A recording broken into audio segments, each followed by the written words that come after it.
Ladies and gentlemen, this is Matt Hardy, and in 2011, I promise you this, I will be more unpredictable than ever. But right now, you are currently watching and listening to the greatest show on the internet, Completely Damaged TV, with your host, RC, my man. Completely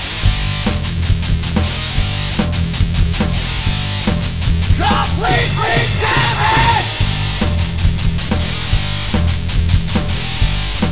Completely damaged!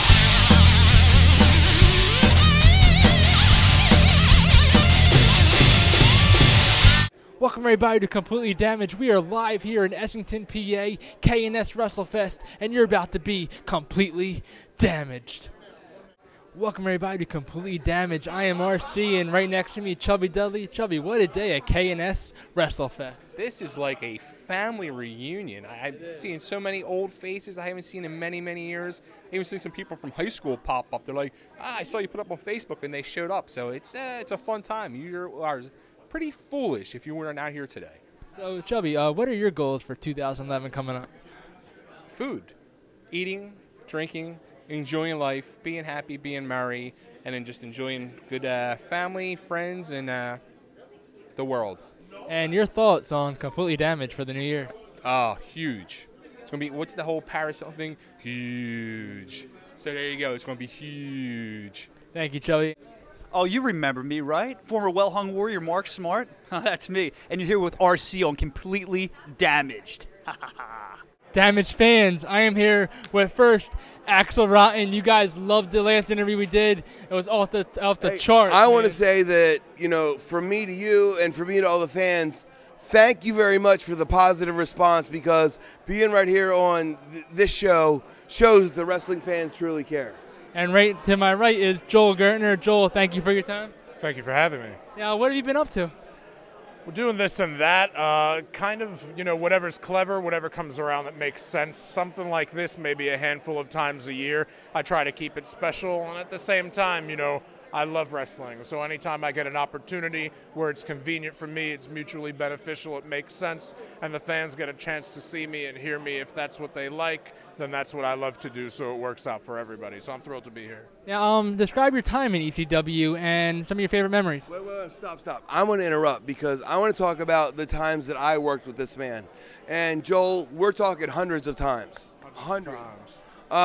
This man, without question, made it pleasurable for me to walk to the ring every night, because his banter, his wit, his wisdom sometimes was so far above and beyond what, and believe me, I'm not insulting the wrestling fans. It was so interesting to listen to what this man had to say. Standing behind the curtain made me stop and think and go, wow, that's good. And that's something that means a lot to me, because, you know, I've been in this business since I was 16 years old. And to be able to stand back and listen to a man, you know, most of the time off the cuff, deliver such great banter, such great promos right before I hit the ring, just pumped me up beyond belief. It was like, you know, people talk about the matches that, you know, Balls and Axl had with the Dudleys. Those matches were classic matches, but those matches were classic matches due a lot to the fact because of what this man did. This man created an atmosphere that made those matches special. Now, what do ECW, those three letters, mean to you? Those three letters to me mean really the best years of my life, I think. I agree. Yeah. I agree. For me, you know, similar to Axl, I started in the business at 16, and I started in ECW 3 days after my 20th birthday. The first half of my 20s, from age 20 to about age 25, was spent on TV weekly and on the road with guys like Axl, who kept it fun during work, after work, before work, give a little call during the week. Guys like Axl made it where you don't just have a great locker room atmosphere, but you have a great relationship with your family, because Axl, you want to talk about a friends and family plan, that's what it was. It was friends, family, and colleagues and coworkers all working together, and it made for just really unbelievable times and really, like I said, the best years of my life. You know, RC, people don't realize that, you know, we were together, you know, be it maybe like Thursday through Sunday or whatever it may be that week, but we also communicated on the phone. We you know, you're talking about in the mid to early 90s when the cell phone wasn't so accessible as it is today. I mean, we would run up $1,500 a month cell phone bills. I mean, because it wasn't this $50 unlimited plan, talk, text, this, that, and the other, but that's how much we cared about our craft.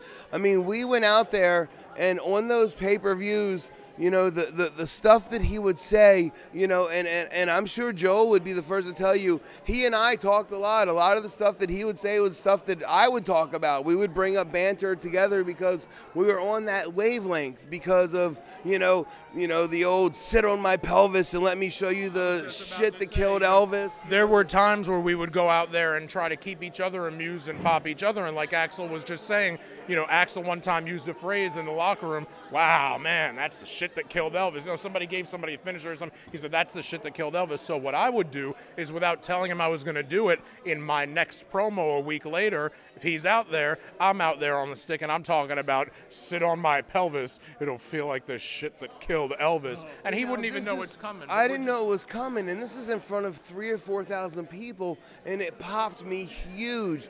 That's the type of camaraderie, that's the type of stuff that we had that no one else has, because we didn't have someone scripting for us what we were going to say. We didn't have someone coming to us saying, okay, Axl, you say A, Joel, you say B, Axl say C.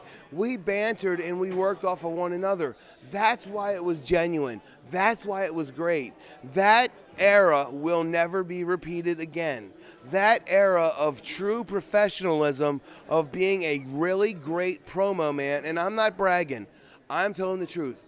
I am a really great promo man. This man is a really great promo man. We don't need a cue card. We don't need someone to tell us what to say.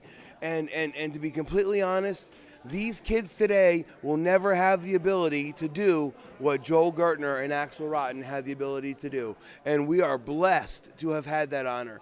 I feel sorry for those that didn't. I feel sorry for those that won't. But he and I did have that. And that's something that I will never, ever be sad to say that we did. And I am grateful to say that ECW was an integral and severe part of my success. Can we get a first time ever on Completely Damaged, a promo with Joel Gertner and Axl Rotten, the catchphrase to poems, one time only? Sure, right off the top of the head. Go ahead, Joel, give it a start. Well, well, well. It is I, the quintessential stud muffin, Joel. She promised she'd be the best pussy I had ever gotten, and said she came with a stamp of approval from Mr. Axl Rotten, Gertner. Woo, Axl. And listen, I can't follow it up. All I will say is this. The name is Axl Rotten, the man of the hour, too sweet to be sour, rocking the mic like a tower of power. And as always, we are what? Completely damaged.